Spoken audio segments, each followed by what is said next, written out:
Well, let's Yeah. let's go and get running. Let's welcome our amazing speakers. We have Veronica and Kevin from Hahnemühle, and we're very excited to hear about them. I love printing. I love printing with Hahnemühle paper, so I am super excited. So I'll go back on mute and let them take over. Well, thanks, Josh. Thanks, Ed. And thanks to everybody. It's nice to see all the names and faces join tonight. So, and thanks for the invitation to join you tonight. We're going to talk about papers, creative applications, and also thanks to Precision Camera. They're offering a 10% discount on Hahnemühle paper until Sunday the 18th. We're going to be doing a drawing for, I think, Kevin, it's a 4x6 photo cards plus tin. We'll do tins, and we'll do a 13x19 sample pack. And, yep. And we might do more. We'll just have to see how it goes. You know? Yeah, we'll just go with the flow. But my name is Veronica Cotter. I am the Western Region Manager for Hahnemühle USA, and I'm based in Los Angeles. And just a little bit about me, I've been in the photo industry. I just celebrated my 40th anniversary. And as I tell people, most of my DNA is analog. I started with Oriental New Seagull back in the early 80s. So if anyone did darkroom and used the Seagull G, that was the company I worked for. And that was the paper that Ansel Adams and Brett Weston and a number of the Northern California and fine art photographers across the country used. And I was with them for a dozen years. And one of the highlights, I got to meet Ansel Adams and tour the famous darkroom. After that, I went to Ilford, and that's where I met my good friend and colleague on the East Coast, Kevin Graham. And he and I were both at Ilford for 17 years. And I'm coming up on my 8th anniversary with Hahnemühle. So it, you know, as Kevin and I talk about this often, but back at Ilford and back at Oriental, we always stressed printing, and materials were always important. So are you printing on a fiber-based paper, an RC paper? Is it warm tone? Is it cool tone? And those are really some of the same things we talk about as we look at images and discuss paper in the context of, okay, what am I going to put this on? So that's what some of the things we'll talk about tonight. So I'm going to turn it over to my good friend and colleague, Kevin Graham. It's nice. Thanks. It's great to be here. It's great to be back at Precision Camera, even though I'm out of the New York City area. I used to live in Texas. I went to UT San Antonio. I lived in Austin in the mid 80s. My parents still live in San Antonio. So as my wife, who is from Texas, reminds me almost on a daily basis, oh, that's right, you're not from Texas. So I hear that on a regular basis. Anyway, we invite questions as we go through the evening. We're going to kind of go through the website because I think it's a good place to ground ourselves. But if you want to take it off somewhere else, we're happy to do that. We want to be respectful of the time. We are going to give away some stuff. So please dive right in for questions. And like Veronica said, I'm pleased to work with her. I worked for Ilford for almost 17 years. I'm still back shooting film again. XP2, what a surprise. I was a little disillusioned with digital for no particular reason, but I want to get back into the craft of taking pictures. So I'm back into that. We can talk about that a little bit later. So on with the, I think I want to make sure we do the website. Everybody see the website? That's Precision Camera. Of course, they're giving away 10% off in store. So can everybody see? Right, Veronica, you can see the website. We're good. Yes. So we're gonna touch on the website, and we don't want to run PowerPoints because I think that's a little mundane, and you can refer back to the website if you want. And if you spell Hahnemühle, if you're close, you'll get there. The Hahnemühle website is pretty good. We were going to make some changes last year, and then our world changed a little bit. We have 3 divisions in our company. We have artist paper. If Ed was a watercolorist or did pastels, then he would be looking at some of our papers to paint on, to draw on, and such like that. We have a filtration division, which is very interesting because we don't do anything like that here in North America. But our filtration division makes a consumable for the COVID testing in Europe, so it's deemed essential business.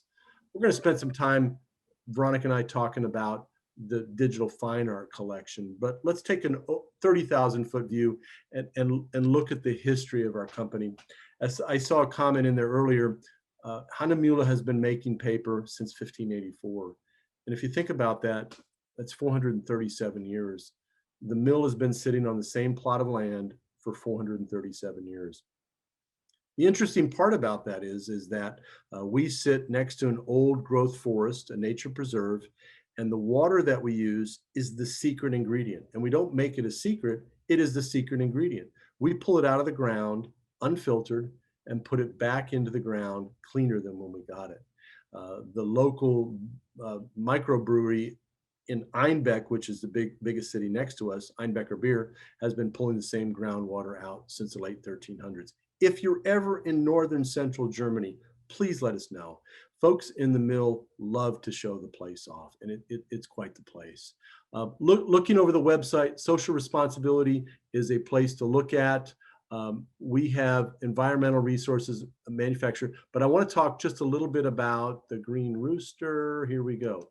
The Green Rooster was an initiative that we started many, many years ago.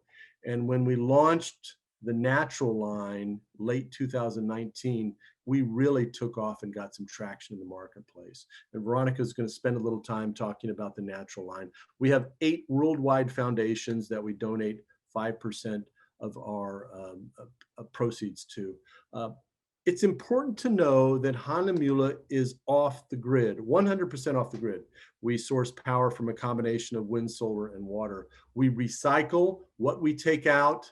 We make sure that it goes back into the ground cleaner, or we take edge trimmings off and we put them back into it. So we're very active in that. We take that, it's just not a corporate line, but we live it every day. And Veronica is going to talk a little bit about the natural line, and I think it resonates very well. It's a good story. So Veronica, please. Mute.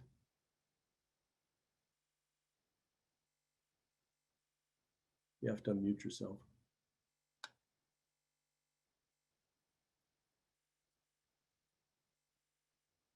Sorry, I put myself on mute. If you hear a kind of a crazy beagle next door, he's very enthusiastic. So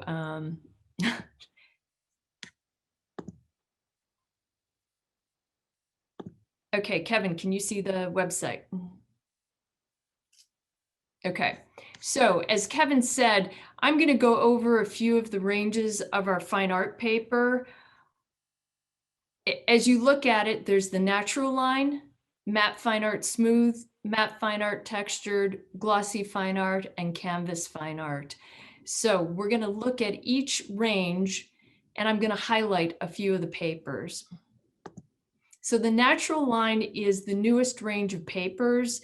We introduced it in November of 2019, and then unfortunately, several months later, the pandemic hit, and we didn't have the opportunity to promote it like we usually do with new papers. But all 3 of these papers, the bamboo, the agave, and the hemp, are TIPA award-winning papers. They are all warmer base tint papers. Of the 3, the bamboo is the warmest. The agave and hemp have the same white point or base tint, and the agave has just a little bit more texture than the hemp. As I mentioned, they're all TIPA award-winning papers. The bamboo existed for a number of years before the agave and hemp were introduced. So once we created the natural line, we just shifted the bamboo over to the agave and hemp. As Kevin mentioned, we have a number of initiatives associated with the Green Rooster initiative, and a percentage of the proceeds from the sale of these papers go to those initiatives. So as we talk about ranges of papers, just know there's a range, and then there are papers within that range. So if you say to me, I love your natural line, well, that tells me part of it, but then you have to identify which paper within the range. Each range of paper has a corresponding sample pack, and sample packs are available in both 8.5 by 11 and 13 by 19. Sample packs have 2 sheets of each of the papers in that range. And one of the great things about them, they're all marked on the back. So as you begin to create these series of sample prints and kind of narrow it down, you have that reference with the name of the paper on the back. Yeah, I mean, that's exactly right. We'll compare the 8.5 by 11 by 13 by 19, and we'll supply everybody catalog numbers if that's of interest to you. It's a great way to look and touch and feel all the different papers. Yeah, and actually, Kevin, I don't know if you noticed, somebody in the chat mentioned that they had a few of the sample packs and had printed, I think it was the agave and rice Oh, paper. nice, nice. Yeah, I see that. Yeah, yeah. Please keep the chats going. Yeah, yeah. While Veronica's talking, I'll answer the chat and vice versa. Yeah. So you'll also find with each range that there are additional links for ICC profiles, PDFs that have the details for each paper. And I'll just take a second to talk about the profiles. So before Canon or Epson introduce new printers, they send that printer to our tech applications manager, Travis McConaughey, in our corporate office just outside Chicago. So Travis and his counterpart in Germany create the profiles for all our papers in that particular printer. So literally, as Canon or Epson introduce a new paper, simultaneously, you can download the profile. They're easy to download. There's an FAQ included with that. But if you ever have issues, don't hesitate, let us know and we can walk you through it. So the natural line, I happen to really have a preference in many cases for warm tone paper. They're great for skin tones. They reproduce black and white and color beautifully. And I think that preference goes back to the darkroom days. I love the Seagull portrait paper. Ilford has a beautiful warm tone paper, which we used to say came in the chocolate box. So these are three. We have others. These are definitely three to consider. So that's the natural line. And Matte Fine Art Smooth. Sorry, my browser's a little on the slow side. So the Matte Fine Art Smooth, you'll notice PhotoRag has a registered trademark after it. Anytime you see PhotoRag in the name of any of our papers, it's 100% cotton. And the thinnest paper in the entire range of fine art papers is the rice paper. And I know there were a few comments about the rice paper in the chat. And this is one of those papers that a lot of times people literally flip past because it's so thin. You have a tendency to go from one of the heavier papers to the next as you're going through the swatch book. Rice paper is definitely one of my favorites. It's similar to a Japanese rice paper. It does not have the embedded fibers. It has the laid lines in it, and it's somewhat translucent. It's 100 GSM, and there are a multitude of creative applications. Even though it's thin, you can lay a lot of ink down on it. It won't buckle. A few years ago, we needed to replace some blinds on our mud porch, and they're very narrow windows. And we had a quote that was just way too expensive. So we thought, okay, let's do it ourselves. What can we do? So we printed some images on the rice paper, trimmed them down to fit the window, put some decorative push pins up, and we have these lovely window coverings that image facing out, and they block as much light as we need them to. And it was a relatively inexpensive fix. I know several people that are doing book projects with the rice paper. And I've met a few photographers over the years that are actually making scrolls. So they will print an image, fold the paper, crease it, stitch it with a sewing machine, put a wooden dowel in top and bottom, and then finish it off with hardware. And I actually tried it myself, and I used a sewing machine, I stitched it, it didn't tear, it held up really well. So I could go on and on about some other applications, but just as you're thinking about paper, a lot of really clever and creative applications. And I also want to say at the get-go that all of the papers reproduce color in black and white beautifully. And that is one of the wonderful things about digital, is that it's not a darkroom paper, just black and white. You can choose to do either black and white or color, and both look splendid. With pigment inks, these papers all last 100 years plus. So photo rag, as I said, 100% cotton. Photo rag comes in 3 different weights: 188, 308, and 500. The 308 is certainly the most popular, and photo rag is the most popular paper across all brands worldwide. And I'm going to stop and segue to something else. If you've ever been to Precision Camera, you've probably seen a printed swatch book. It's 6x8 and it has all the papers in here with a printed image. And it's a great way to look at paper. But something I like even more than that, it's called a media sampler. So everything that's in that printed swatch book is in here. What I really like about this, it's all about the paper. So you're not looking at an image, you're really focused on the paper. Also, the thing I like about this, as I mentioned, photo rag comes in 3 weights. All 3 are in here. And there's another paper that we'll get to that comes in 2 weights, and that's also in here. So if any of you want one of these, I'll put my email address. Just send me. Already did.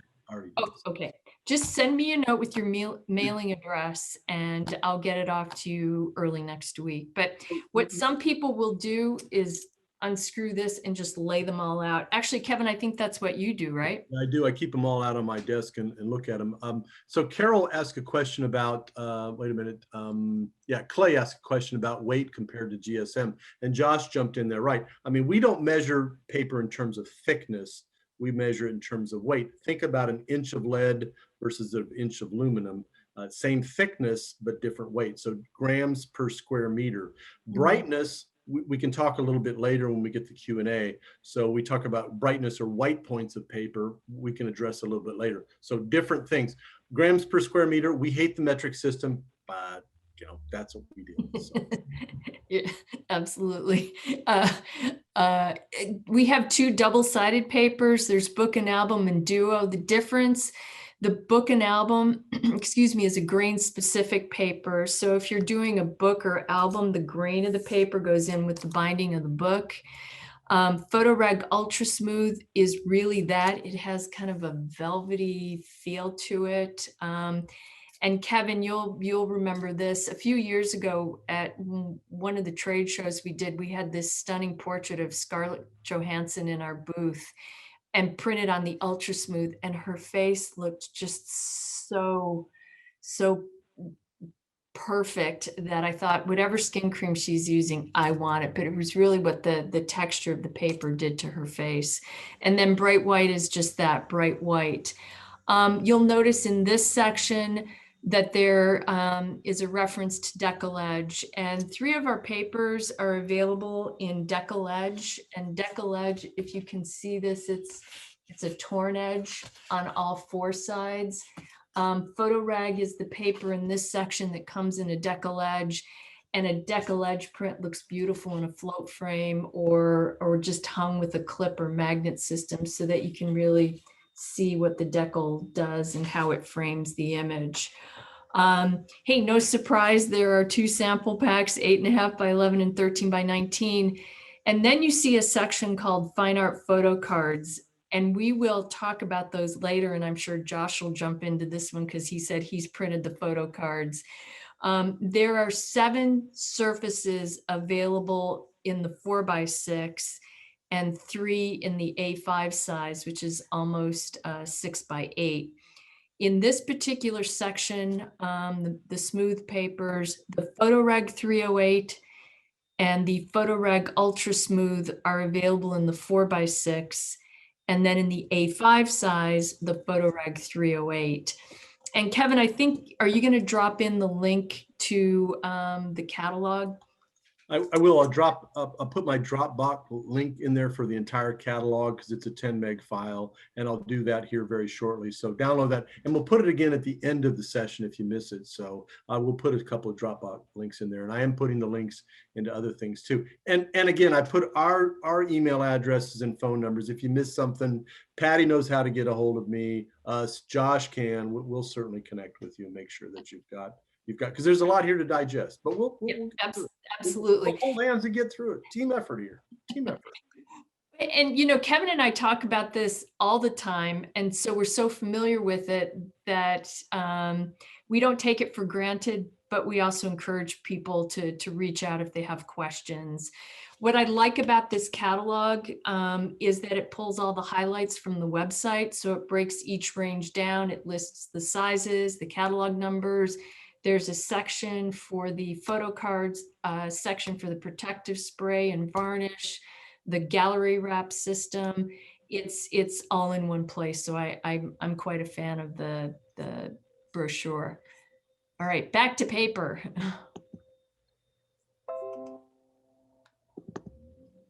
So matte fine art textured. I have to say, when I started with Hahnemühle, coming from darkroom, I just assumed the textured papers would soften the image. And boy, was I wrong. It's counterintuitive, but there is something about the texture that gives the image another depth or dimension.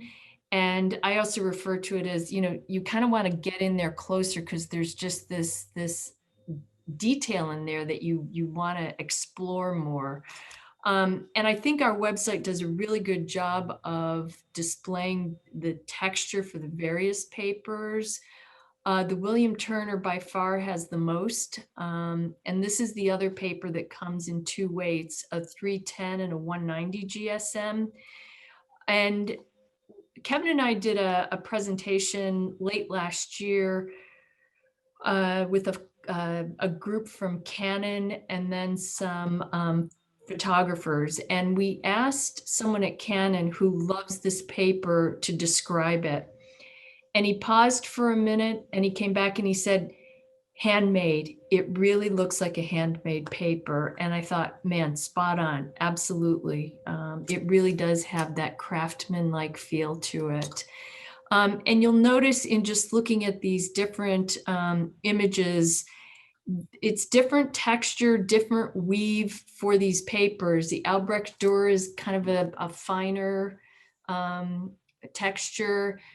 Another one of my favorites is the Torson. What I love about the Torson is that the texture creates this beautiful frame for or border for the image. So most people, when they print with Torson, they print it with a border.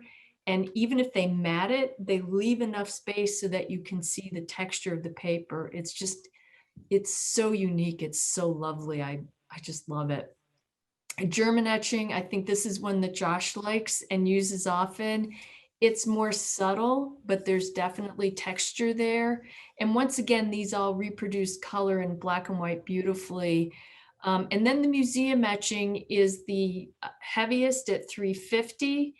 And it's also the most subtle or refined texture of all of them. And in this particular section, the textured papers, there are two that come in a decollage, the William Turner and the museum etching. Kind of hard to see, but hopefully you get an idea of the decollage. And in the textured papers, the museum etching comes in the 4x6. And yes, there is a sample pack in 8.5 by 11 and 13 by 19.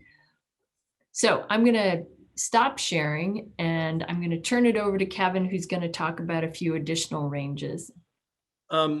So the comments in the chat are like, there's a lot here. I mean, Patty wants to know, you know, great for black and white. Patty, it's great to see you. Patty's the reason we're here. It's a pleasure. Thank you, Patty. Thank you for allowing us to come here. Question here from, I want to make sure, somebody said my head's going to explode. Sabrina said my head's I'm a little overwhelmed. Yes. And I kid you not, if you send me your address, this might help you because to Kevin's point, you know, unscrew it and put them all out and you'll begin to kind of focus on certain papers that catch your eye and then pull those out and then go from there. But and the sample packs, I think Kevin and I agree. there's one thing to look at a swatch book in a store and look at images. It's entirely different when you're looking at your image on different papers. And so, for instance, this particular image I have on 7 different papers. And if we were all sitting around a table and I showed this to you, you might say, oh, that's it. That is the paper that's going to work for my next project. And, you know, we talk for a few more minutes and then I show you this one, which, take my word for it, it's very different. And you'd look at this and you might say, okay, that might actually work even better. And that's the beauty of looking at images on different papers, is that you put them up, you live with them, you look at them under different lighting conditions, time of day, you know, even the mood you're in may affect how you look at the images. But I do have 7 different papers, 1 image, and that is the beauty of a sample pack. So I will be quiet now and let Kevin go. So what we've heard is textured, smooth, smooth, textured, and glossy. We've heard smooth. We've heard the natural line. We've heard and also in the smooth collection is photo rag. So smooth, textured, and now we're going to talk about glossy. So if you take a deep breath, everybody take a deep breath, and smooth, textured, and glossy. Smooth, textured, and glossy. That's how you begin to pull apart everything and say, okay, you know, I want a smooth paper, or I want a textured paper, I want a glossy paper. And then what do I actually want the texture of the paper to be? Do I want it to be smoother? Do I want it to be a little rough? William Turner, a real toothy surface. But let's talk about the glossy collection for just a second, because the glossy selection, for those of us that worked in the darkroom, is a bit of a home run. And the glossy collection has 8 different papers. Now, before everybody's head catches on fire, we're going to try and decipher that for just a little bit. The glossy collection has lots of different things in it. But if you look at the collection and say, okay, I like a little more smooth, I like a little more texture, I like a little warmer base, I like a creamier base.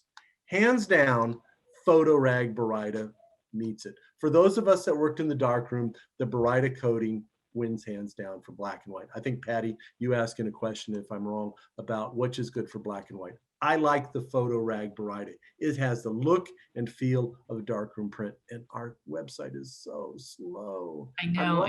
I'm right next to our router, so it can't be me, so I'll blame them. I'm going to blame them. Blame them, yeah, right, we're all on the same. So 315 GSM, again, grams per square meter. Fine art papers are 280, 290, 270 to about 350 plus or minus. This has a nice heavy feel to it. Beautiful 100% cotton. It does not have any optical brighteners. We can address that in the Q&A section. But this is our most popular glossy paper. Now, Baryta, what is Baryta?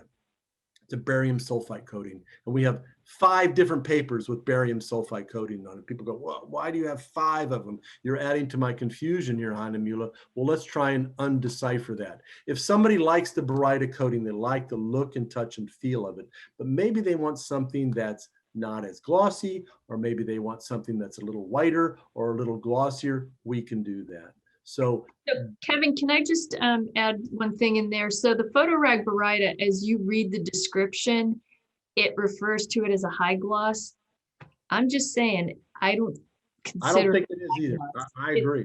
It's like an air dried gloss. Yeah, right, exactly. The Baryta FB would like to be a ferrotype if you were doing the dark. It's glossy and it's heavy. It's 350 GSM, but it's an alpha cellulose product, which is wood. So for the diehard people who like cotton, it's an alpha cellulose product. But it is glossy, very glossy and heavy, 350 GSM. So look at that. Again, you buy a glossy sample pack and you say, okay, I'm going to lay these out. I'm going to look and touch and feel them and see which ones mean a lot. I love all of these papers, but one of these papers really does a nice job. And we introduced that 2 years ago, 3 years ago. And if you're looking for something a little bit different, our photo rag metallic is a beautiful paper.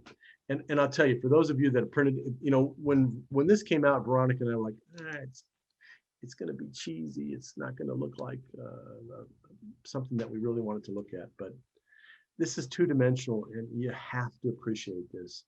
Josh, I hope that some of you have had a chance to print this, but for black and white, there's just nothing like it. Just nothing. That's the one. When Kevin and I saw this image at Photo Plus in 2018, those horses looked like they were going to jump off the page. They're stunning black and white images. And people, when we do shows or we talk to people and we say metallic, the first thing that a number of people think of is a polyester-based material. And this is anything but that. 100% cotton. It's got that Veronica coating on heavy 340 GSM. There's no other metallic fine art paper on the market, period. Again, it's the reason that we talk about the glossy sample pack, and we're going to give away a glossy sample pack, is because of the 2 sheets in this. Because you said, well, it's metallic. Trust me, it's a beautiful paper. So for Veronica and I, longtime photo weenies, we're big fans. Big fans. It has a really beautiful, it's a proprietary metallic pigment coating, and it's subtle, but it's there. And combined with the texture kind of reminds me of Photo Rag Baryta. And then you've got that great heft of 340 GSM. Right. And it's and Josh brings up a good point. The Epson metallic luster, look, it's an RC product. It's the same as Kodak. It's the same as Ink Press. There's lots of other metallic products out there. They're RC products, and they're too shiny. They have the look and feel of a Cibachrome print. If you look at that, this is a little different than that. It's much more subtle. I don't prefer it behind glass. I think that it needs to shine on its own. So yeah, take a moment to look at the Photo Rag metallic. Even if you're not a fan of metallic, I think that you owe it, even if you do black and white and monochrome. So 2 more items here, and then we're going to get into some exciting stuff here. So I just really want to touch a little bit about on the canvas material. The canvas material is a little bit different from us. Our good friends at Precision Camera use our Cezanne canvas. So if you're looking for something a little bit different, the canvases are exactly that. Now they're not available in cut sheets, rolls only. So if you have a desktop printer, you can just listen. And but if you have a wide format, Goya canvas, we have a metallic canvas. Cezanne canvas is what Precision uses. And again, I'll say that they're given 10% off. We want to make sure that we plug that for Joe. They are given 10% off in store. Cezanne canvas, 100% cotton, beautiful stuff. And the website does a pretty nice job. The canvas artist is not available here in the US. The last thing in the collection, so we've got the digital fine art collection, smooth, textured, and glossy. If you say it together, all together, smooth, textured, and glossy. that kind of defines a line. We have a photo line that is much smaller, but it's for everyday printing. These are non-archival papers, and they're resin coated in there. They're for everyday printing, and the website's so slow. But RC products in there. They've got a product that you can print on both sides. They have a very nice super glossy print. That's a 320 GSM, a marriage between ourselves and Harman Technology, the same people who bring you black and white film. Nice paper here. One of Veronica's favorite is a Hahnemühle Photo Pearl. It's an RC product, but it's a nice heavy 310 GSM and sample packs. What a surprise. So anyway, so I think those are the highlights of the range without making anybody's head explode. Smooth, textured, glossy, and you kind of drill it down from there. So people say, can I get a sample pack of everything? No, you have smooth, textured, or glossy. You work through sample packs with that. So, but we have some, and Veronica is going to talk a little bit about deeper into the sample packs, and then we want to spend a little time talking about applications. And Kevin, one thing that as you were scrolling down at the different ranges, and then just I think beneath the photo, there were the limited edition portfolio boxes. Yeah, that's one of my, and I think Kevin's favorite items. We don't do them every year. It's usually every other or every 2 years. And it's a archival storage box, 50 sheets of paper. It has the vellum interleaving sheets. It has a pair of gloves, and then some of the certificates of authenticity. This particular assortment It's photorag metallic, bamboo, agave, and hemp. And it's a great value for money. You're basically paying for the paper and everything else is free. And, someone said, well, I'm not, we're not doing portfolio reviews. You will at some point. And also it's a great way to store prints. If I could take you into our dark room here at home, you would see shelf with, from top to bottom, archival storage boxes, and then just labeled on the spine what the project is or what the date range is. So I love those portfolio boxes. As I said, we don't do them often, but when we do, it's always a nice selection of papers. Okay, I've lost my train of thought. We were supposed to. I think we talked about sample packs, 13 by 19 and 8.5 by 11. Veronica can show the differences between 8.5 by 11 and 13. We say 13 by 19 sample packs are the way to go, right? You got a P800, you've got a P700, you're driving the new Pro 300 from Canon. We tell people, buy the big sample pack because you can gang up prints, right? Well, and as you can see on this, you've got a vibrant color image, you have a couple of portraits, you have black and white. So you're looking at a variety of subject and tonality on one piece of paper. And in this particular instance, it is the Photorag Bright White. And then I have the same thing on bamboo. So I may say, okay, for this particular project, I'm picking the bamboo.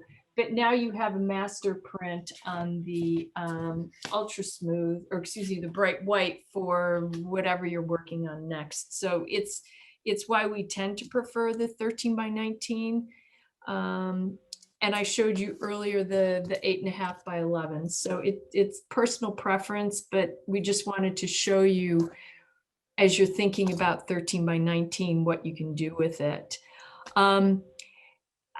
There was the question about displaying images in a frame without glass, and Josh said, yeah, just take the glass out. Because we do so many different shows, and I have access here. We have the Leica Gallery in Los Angeles, and it's interesting to see how they present images. I went to a show a few years ago, and they were huge prints on textured paper. And the artist chose to just use a clip system and put them up that way. And people they just want to, they want to get up there and touch that paper. What we've started doing, and actually I've seen this a few times now at exhibits, is that they take maybe a 2x4 piece of that paper and put it up adjacent to the image and actually print on their touchable surface, so that you can literally feel the texture of the paper while you're looking at the image, and you hope that they just haven't had a chocolate chip cookie and they come up and look at your print.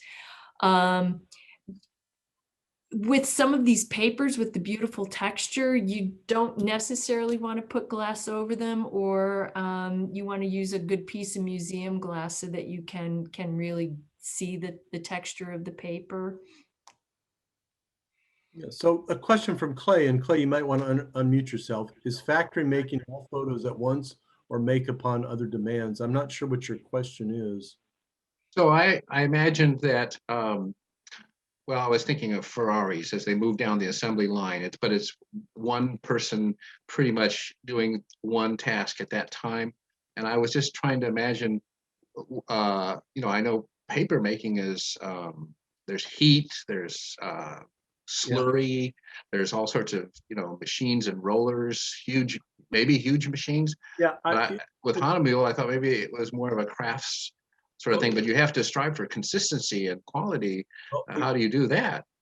Exactly. So there's two paper making machines within our mill, and if you Google Hahnemühle mill, you can actually see it. You can actually see the two paper making machines, and you can walk into them. So as the paper comes through the two machines on both sides, and they probably run nowadays 24/7 because we're certainly busy, then they slowly come off it, and they're rolled into master rolls, and then they go off somewhere else depending on what they do. They need to be coated or they need to be cut down. Then they're brought back into the facility, and we invested a whole lot of money several years ago into taking pictures of them as the master rolls are skimmed down or converted down to smaller rolls or cut sheets. The rolls are converted within the Dossel factory, but the cut sheets are taken to Einbeck, which has another facility. So they all get kind of broken out into different areas. Our finishing plant is in Einbeck, that not only finishes digital fine art, but traditional fine art, puts the spirals in them and all that. So it's quite fragmented out after they come off the machines. But you're exactly right. We have sat in the room where they actually put together boxes. These people put the paper in the plastic, stuff them with everything, put them in the boxes, make sure everything is nice and neat, tape them, and then put them in the case. Amazing process. So, and when I first started with Hahnemühle, I went to Germany and had a tour of the mill, which, as Kevin said earlier, if you get anywhere near Dossel or Einbeck, definitely make arrangements for a tour. And when I watched them making paper, there was actually somebody sitting at the end where the paper was coming off just to check for any kind of inconsistencies. Since then, though, in the last few years, they've invested about $750,000 in an infrared sensor that does that. So they can literally, if there's some little blip, they can cut it out and keep going. The other thing that I think is important to mention, that adjacent to the mill is the R&D department, and Dr. Bourne and her group develop the coatings. They will check to make sure that things maintain a high level of consistency. So as you talk to people who have used the paper for any length of time, one of the things they might tell you is that as you go from a box to a box to a box, it's extremely consistent. And Clay, you asked about, you mentioned kind of a handmade process. And if you look, once again, it's part of the reason I love the brochure. When you look under the textured section, you'll notice that some of the papers are referred to as being mold made, M-O-U-L-D, and back centuries ago, that's how they made paper. A mold was a screen with a wooden frame. They would dip that into the paper pulp. They'd shake off the excess water and flip it onto what is called a felt. To me, it looks like a woolen blanket. And it is the texture of the felt that gives the paper its texture. And I think it was in the 70s, they adapted one of the paper making machines to replicate that mold making process. So when you see that machine, it looks like the paper is running across this felt or woolen blanket, and that's what gives it its texture. So it's fascinating how they've combined, the traditional paper making process with automation. Yeah, so Carol asked us about spray. Yeah, we do make a spray. If you're handling prints, we recommend cotton gloves.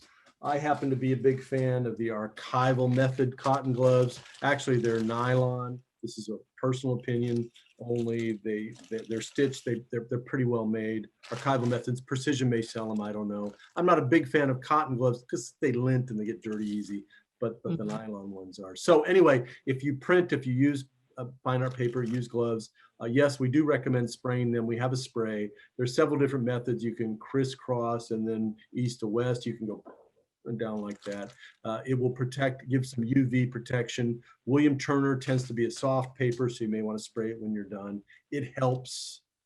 Anything you can do, especially if you're going to handle the paper or if you're going to put it in a frame and not put glass on it. So I hope that helps a little bit. We talked about big prints, so let's talk about tiny prints. And Veronica loves tiny prints. Yes. And Josh and I were talking about this earlier. So as I mentioned, 7 of our papers come in the 4x6 size, and then this is the A5 size. And the 4x6, we call it the portable portfolio. It's a great way to show work and share work. If you're working on something You can always keep it in your messenger bag, your backpack. And, you know, when we get back to being able to sit across from each other and have a cup of coffee or a beer and talk about our work, it's a good way to share it and get some feedback. But there are so many creative uses. Photographers are using them for promo cards. So it's a beautiful image on the front, and then contact info on the back, website, email. And, you know, it's a great leave behind. So if you give this, if you're doing a portfolio review, if you're meeting with a gallery, yep, absolutely. It's nice to leave behind in addition or to replace a traditional business card, because this then becomes something that they'll put where they can see it and are reminded of you and your work. Okay, Josh, you've waited long enough. So I was telling Josh, you can actually print on the back.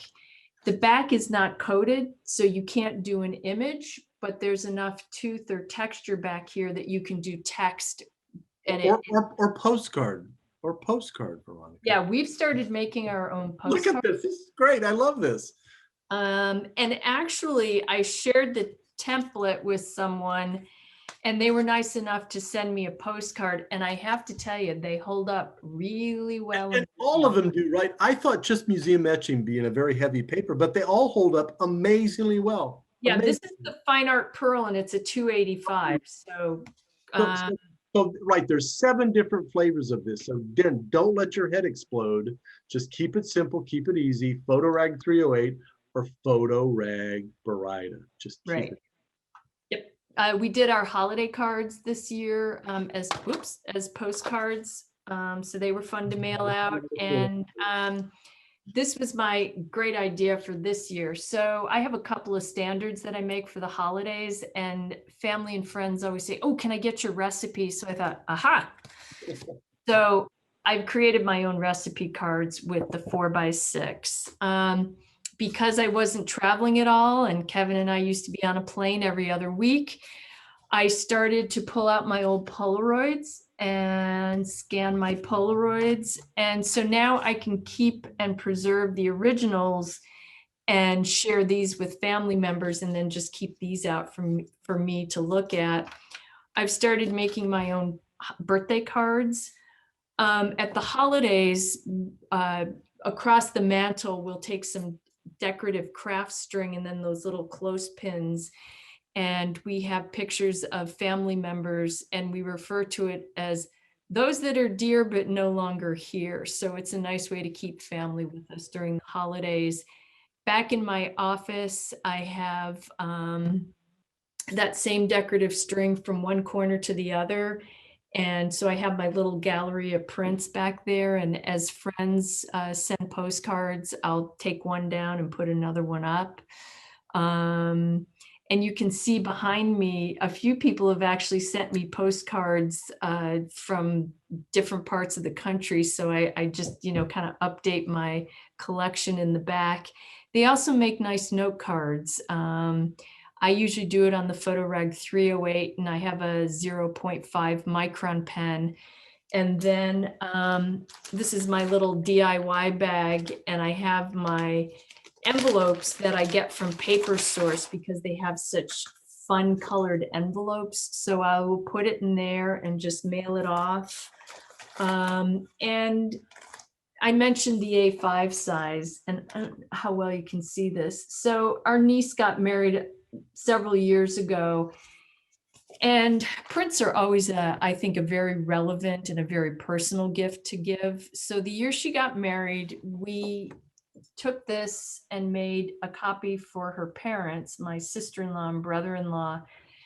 And I don't think they knew any other gift they received that year but this one. And every time we go back east, it's on their bookshelf. So the other kind of clever project, and this is a local friend who's a photographer.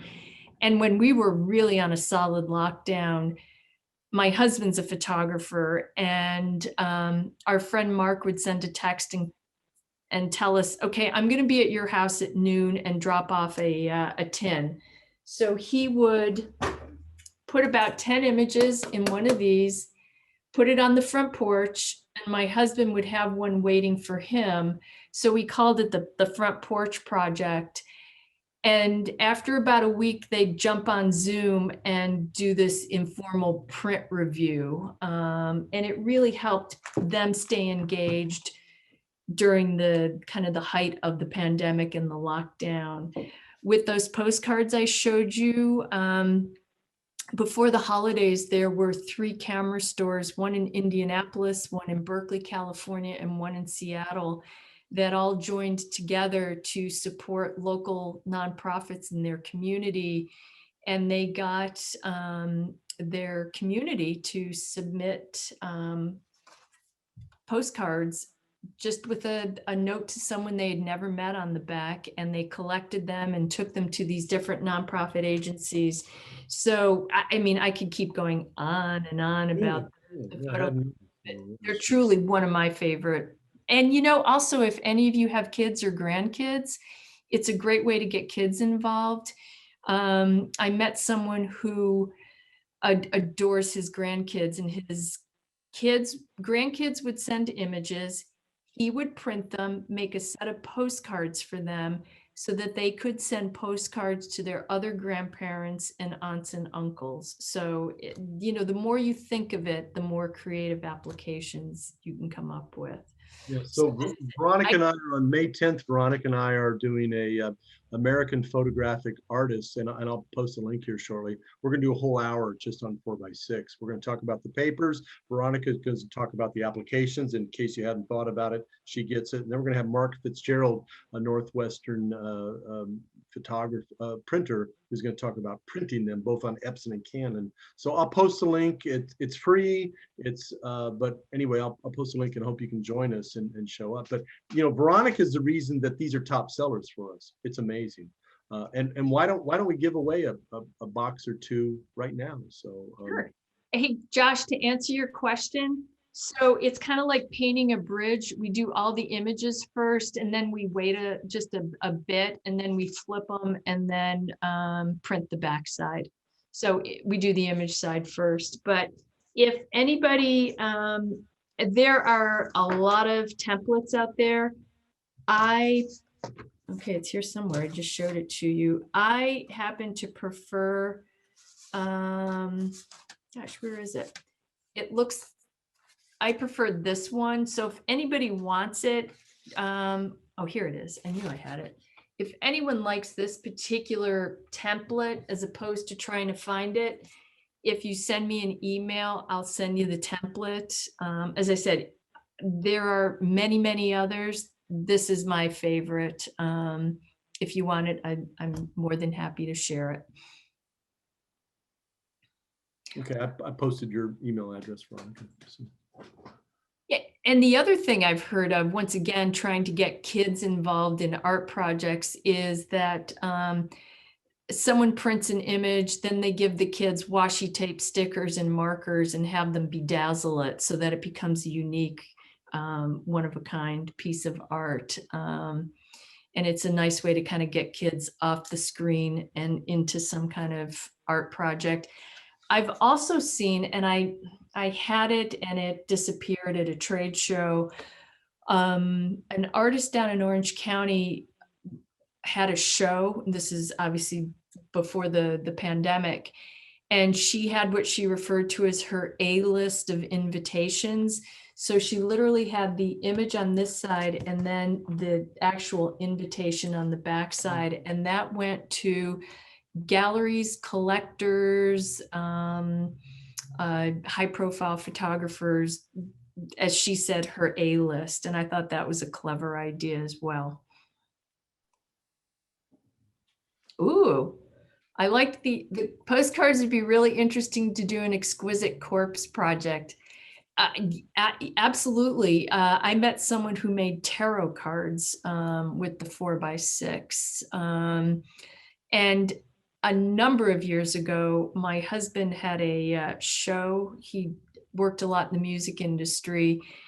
And the final prints were anywhere from 30 by 40 and even larger. So when they were laying the show out, it was much easier to use this size and kind of figure out what the sequence was, as opposed to putting a print up, then taking it down and moving it over here. So there's that functionality as well. So question from Clay again, how much of an influence are the inks of Canon versus HP versus Epson? I think by far, at least in our experiences, that we see Epson and Canon leading over HP, not being in the, at least from our point of view, in the commercial world, and certainly in the prosumer world. I think Epson and Canon have done a great job. In wide format, HP seems to be making a good run for the money. Mm-hmm. But in production environments, at least here in the East, I see a toss up between Canon and Epson. So, and we always say we're printer agnostic because our papers work well in both. I'll just speak from personal experience. We have the Canon Pro 1000, which we love, and we've had it for a number of years. Josh, which printer do you have? got the P800, he said. Oh, you do? Okay. With the Canon printers, it has that paper guide, and you just push it over and drop the, well, you know how to print. You're already printing them. What, I don't need to tell you how to print the photo cards. I was gonna, are you using the double-sided tape with the photo cards? Or do you just put it Yeah, in? sometimes. Okay. And then anytime and then we use the acid-free tape anytime we're like adhering to like a mat. Okay. So we hang it just from the top, and that way it kind of lets them breathe down. Right, and then there's a template for some printers that lets you do that. Because some printers, depend on the kind of printers you have, can't do full bleed. So you put your driver so it's just a little bit wider and a little bit taller, and then you can Yeah. I mean, typically I'm printing on A3, which is 13 by 19, for a 12 by 18 image. I mean, that's typical for me. Right. So yeah. So okay.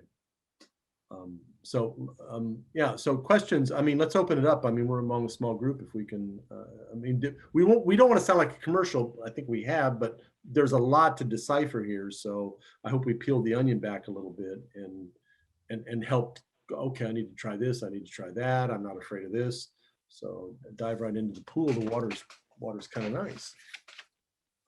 And I love Patty's comment about the vintage black and white postcards. I actually, when I, once again, before the pandemic, I loved to go to antique shops and look for old postcards. Just, they were kind of a snapshot of time.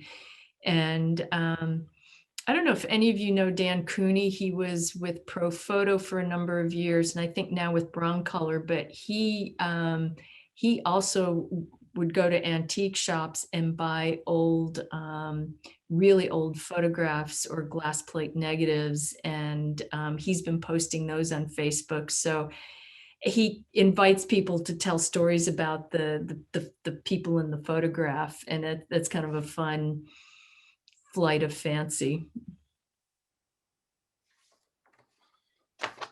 Oh yeah. I forget about eBay. Yeah, you're right. And actually, I don't know if it's in here. We had an oopsie with one of the photo cards, and not being one to throw anything away, we took out the pinking shears and just, trimmed the edges and still had a great looking postcard. So there are no accidents, right? You just get a little creative of what you can do with it. I love it. So yeah. Yeah, is this the one? No, but I mentioned that my husband worked in the music industry, and back in the day, he had a 16 by 20 and a 20 by 24 portfolio of silver gelatin prints, and that's what his rep would send out to the record companies.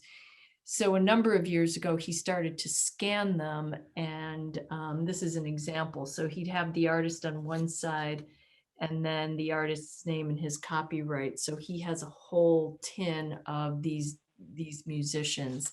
So it's fun to look at those and then to hear the stories that go with the images. But yeah, there's so many things you can do with them. I could talk about them forever. Can you color tint with watercolor or digital paper? I think you can. It's a little bit out of our wheelhouse, but some of these papers you might want to buy a sample pack, and Veronica has experience with this. Well, actually, this is curious, and I don't have it here in front of me because I didn't think it would come up. So we have photo cards, postcards in uncoated, traditional fine art. And so we thought, well, let's give it a shot. So we ran it through the Canon Pro 1000, and my husband was a big hand colorist. And so he took out his pencils and did a little hand coloring. It really looked great. So these are the fine art water tins. Is that what you're talking about? Yeah, the TFA. You know what, Kevin, talk for a second. I'll run and get it and bring it back. So yeah, so again, we've got TFA product. These are watercolor tins. It's the same 4x6 tins, but I need to find, and then she did exactly what she said she's going to do. So I'm going to stop doing that because I don't know where it is. But she's got those tins if you want to do something like that. And here she comes back again. Perfect. So it's the watercolor postcards, and let's just see if it's. What's the item number, Veronica? And I'll put it in the chat. 106-50150. Okay, so that's our item number. If you put that in, say Dick Blick or someplace. Oh, yeah.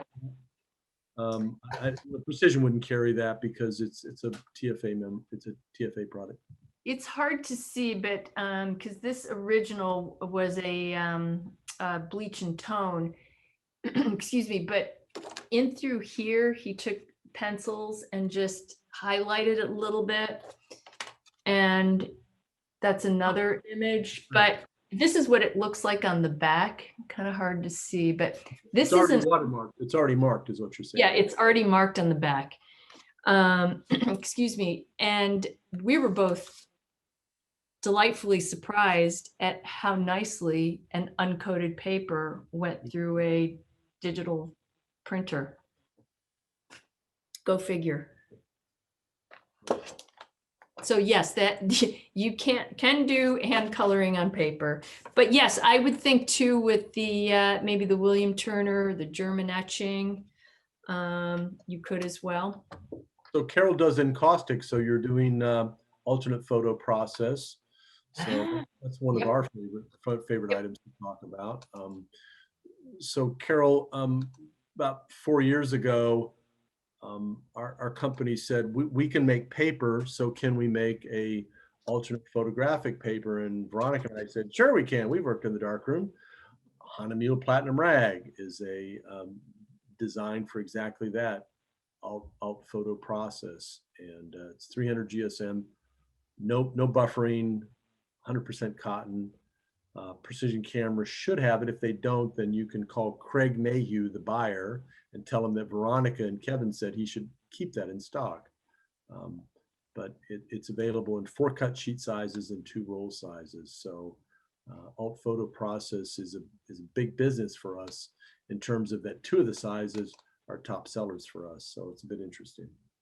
And Kevin, going back to encaustic, I think there are several papers like the William Turner, I think maybe the photo rag, the rice paper, and if you send me a note, I'll just confirm which papers, but I'm almost certain it's the rice paper, the William Turner, and maybe the photo rag 308 that work well with encaustic. I've heard William Turner real well because of the tooth, but yeah, I don't have enough experience with that, so I can't tell you. So yeah, Steve? I think the William Turner works well because you can do it. You can put the wax on the paper and it'll hold it as a substrate. Because of the tooth, right, Carol? Yeah. Yes, it's because of the tooth. But then you can go the opposite way and take the rice paper, is very thin, and just actually float it in the wax. So you can make a wax substrate and then put the rice paper, like just float it on top.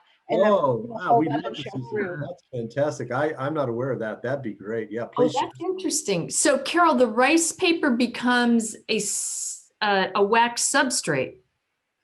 Yeah, in other words, you paint on it like on a board or something with wax, and then you just put the print on the right on top and wax on top of it, and the wax sort of goes through the rice paper, and the paper becomes, in essence, like translucent. So Oh, you that's end up cool. working with opacity and building up the layers, and it's very beautiful. I wonder then, we have a Sumi e-paper, and that works really well with cyanotype, but I wonder if it would also work for encaustic. Probably would. Yeah, it's Yeah. essentially, yeah, it's a rice paper without a coating on it, so I wouldn't know. Yes. Yeah. Interesting. Do I have examples? I do. There's, oh gosh, I can't remember her name now. Send them to A us. woman please. who Love to prints see on it. tissue paper and does encaustics with it. I forgot her name. She's from Minnesota. But Oh, she, is that, that's not Christina Anderson, is it? No. no, oh gosh, I can't remember her name. I'm really bad with names. I'm sorry, but That's okay. she does. And there's another one, Dan Burkholder's wife, Jill. Oh, yeah, does a yeah, lot yeah, of that. yeah. She does a lot of that. Yeah, yeah. I love Dan. He's kind of a kooky guy. I love him. It's Jill, isn't it? Jill, yeah, she used Yeah. to be Jill's Scoopian, and then Yes, she's right. just doing Burkholder, and Yeah. she does that. She's doing the encaustic with on the rice paper and floating it. Oh, She's got some of that. He also prints a lot on like vellum and different surfaces, and she's doing some of that as well, and like even gold leaf and different really playing around. Because one thing you can do too is you can collage. You can add different layers, right? So you could start with a wax bottom and then put like a rice paper image and then put gold leaf or something else on top and just keep going, build up layers. And that's really interesting to see too, that it's just kind of a very interesting thing. yeah, that whole alt process thing fascinates me. At some point in time, I want to do a class on gum bichromate. Oh yeah. I find that one intriguing. We could talk. Hey, and if you have any questions about that, just let me know. Because are you familiar with Jill Enfield? Oh yeah. Yes. Yeah. Okay. Yeah. I have a feeling we could talk about this for forever and a day. Yeah, I don't want to bore everybody. Well, no, call me or reach out and we can continue. Clay, you asked about those new printers, right? The 200 and 300. Okay, here's what I heard. Kevin, did we hear this correctly? That they're probably not going to have those amazing rebate programs. That's what we heard, and this is all between us, but that's what we heard. But of course, we play real well with Canon, and when they introduced the Pro 300 and 200, because we kept asking for employee discount, because I think the 300 is the one I want to buy just because it makes sense to me. But no rebates. We'll have to see how we get into the fall. Printers are in short demand as hard goods are in short demand through most manufacturers. So I think that's part of it, Clay. Kevin saying that reminded me they're in somewhat short supply. And I think part of the reason I live, my town is the Port of Los Angeles. And when I go for a walk, I see all the container ships sitting out in the harbor. That's part of the reason that there's a short supply of cameras and printers. They're all sitting out there in the harbor. But the 300 looks like a nice printer. The 200, it's dye based, so I mean it's going to perform. It's not archival, so we'll see. We'll see how it goes in the season. It's a better price point.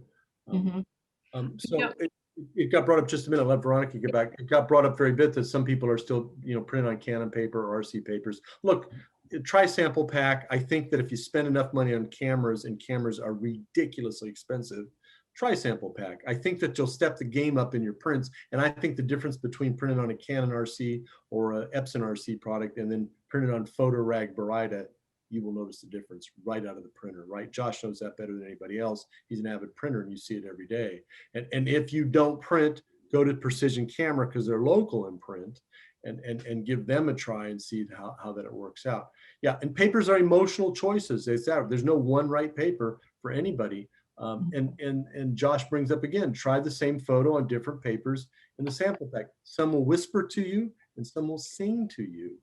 And find a couple papers that really work for you and the type of work that you do. You know, going back to my 7 images or the same image on 7 papers, this is on the Torson, and this one is on the Fine Art Baryta Satin. This one is not better than this one, nor is this one better than this one. They're just different. They're beautiful for different reasons. And Josh may say, oh my God, the Baryta Satin is what I'd print on. And Jerry may say, oh no way, Torson. So it really, it's an emotional response. And the other interesting story, and Kevin and I have heard this countless times, people will look at the William Turner and they'll go, oh my God, I love that paper. I really want to print my next series of images on that. And we'll say, if it's going to go up behind glass in a frame, consider the 190 version because you're going to save some money. And I remember vividly telling this to somebody, and she stood there for a minute and she said, you know, my brain tells me I'm going to save money, but my heart says, oh, I want the 310. I want the heavier paper. There, I know so, it's different, yeah. but I want the heavier paper. Yeah. No, that's right. Yeah. No, great. And you're right, Josh. William Turner's an intimidating paper, mold-made paper. You know, it flakes. You got to talk to it just right. You got to hold your tongue just right. But you work with it, and it's a beautiful paper. So yeah, it's in the. It's one of the heaviest papers on the market, isn't it? Yeah, well, 310 GSM, it feels heavy because it just has got that lovely. We print our business cards on it. So Josh, when we hand our business cards to it, people have a moment where they're like, oh yeah, they kind of like that for just a minute. So yeah, you're right. I mean, it's a bit overwhelming. So yeah. So shall we want to be respectful of the time. We're approaching 90 minutes. Let's give away something. You know, a 4x6 tin. I mean, Josh, do you want to pull a winner out of your hat or you want me to pick a number and then Josh, you count which number, who's in that square? Somebody showed me this and I just love it. How many people are, okay. Pick a number between 1 and 19. Patty, you 3. Who's 3? Wait, that's 3. That's Mark Lassade for me. Okay. Hold on. We can try it again. Pick a number between 1 and 19. Oh gosh. Yeah. 19. This Siri picked 19. Whoever's I can't see. Who's the last person in the Hollywood Twitter? Who's 512-251-0709? Yeah, that's somebody's Oh, Alan has 2. I'll bet that's Alan. Alan Irby. Yeah, Alan Irby. You can't. That's me. Trees. Yeah. Listen. Just I'll drop it in the chat or reach out to Josh. You're the winner of the tin. Just send us your snail mail address and we'll send you a tin. So. Alan got 2 squares. That's not fair. Row. I doubled my odds. I should have called in. So Patty, as long as it's not thicker than like on my Epson, I think it can print a 1/4 inch. Anything more than that, and you'd have to adjust. But anything less than that, you don't have to adjust. Yeah, there's a PDF that's downloaded with your profile. Read the PDF. It'll send your print media settings that adjust for the transport speed and the thickness of the paper. So that'll get you through it. And you obviously want a printer that feeds through the back. And I forgot, Patty, what kind of printer you have. I think you told me an Epson, right? Me? Yeah, I remember what time we talked several times about what kind of printer you have. Yeah, Josh knows. What is Oh, it? Patty Mitchell, you have a P600. P600. Okay, so I got it from him. Which I think is probably the best right now on the market, probably the best bang for your buck, because it'll do 13 by 19. Well, I say best bang for your buck. It's the best pigment based small one, where some of the smaller Canons are dye based, so they don't have that archival. Right. Yeah. The P200 is a dye based printer. Ideally, you want a pigment based printer. For archival images, that's what you want. So we'll give away a 13 by 19 sample pack, glossy, to somebody.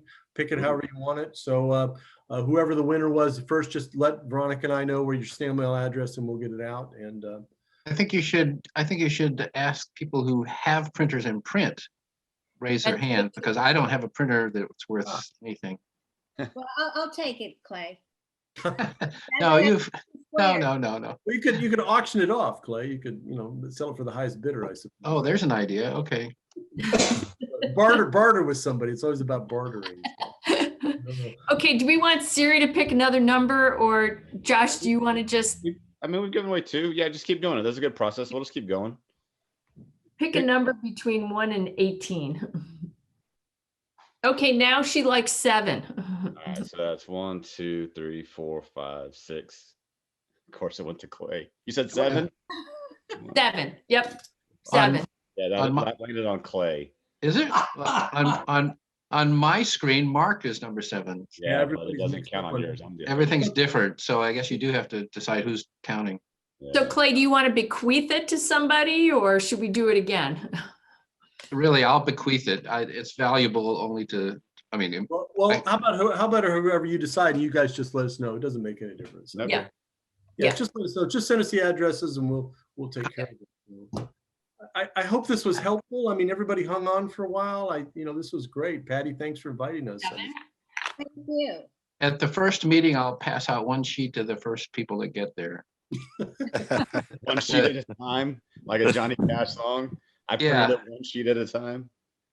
We haven't had a meeting in our church meeting place for over a year now, so, but it may happen by the end of the year. Who knows? So, By that point, you might have a printer. yeah.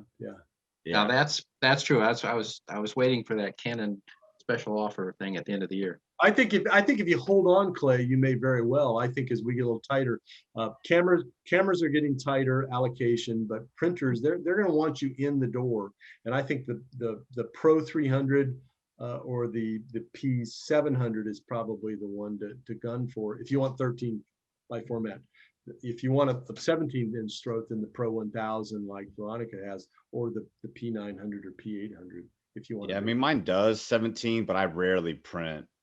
Yeah. Probably 90% of my printing is done. And it's a beast. It sits on your desk and it's like, ooh, it's like a big TV. I have a whole table for it in my office. Yeah. So, Well, and the great thing about your access to Precision Camera, they have a really great lab. So if you do want to go bigger, you have the option then of working with Precision, and they use several of the Hahnemühle papers, if I'm not mistaken, in their lab. yeah, they use I think 4 of our papers. You can go and talk to them. And they have them. What's cool? They have them hanging up on the wall, so you can go and see on one of the hallways. They have different papers that they offer at different sizes, so you can see them on the wall. Yeah, they're big fans of German etching and such like that. So yeah, they do a nice job. So how was this evening? Did we do okay with everybody? Was this okay? Did we? Kevin, you never said what your Yeah. favorite was. Veronica What's that? said what her favorite was. You never said what your favorite was. I'm a black and white guy, so Photorag Barita hands down. I mean, it just See, Barita for life. I knew. yeah. I mean, I just can't help myself. A darkroom guy. It looks and feels like an Ilford print. I'm like, Yeah. I just love this. But So. Barita's my favorite. The Barita satin is nice too because it's slightly warmer. That's right. It's got soft, but I like that. Ooh, that rich. But Yeah, no, I Both- agree. I agree, but it's not a high gloss. It is an air dried gloss. air dry gloss. So if folks are dropping off, I mean, again, thanks for inviting us. Patty, again, thanks. A pleasure for us connecting, and I hope we can do it again. Maybe we'll bring a speaker in. We got lots of speakers up our sleeves. And Thank you. Yeah, speaker would be great. Yeah, we're here. We're here taking pictures in Central Texas. yeah. No, up here too. I'm back to film. So yeah. Let's just shoot it up. Keep at it. Safe travels and all that goes along with it. And thanks again. All Yeah, right, well, thanks Thank everybody. you. Thank you. Have a good evening, everyone. Take care. all right. Okay, Gas bye-bye. hands. Gas hands.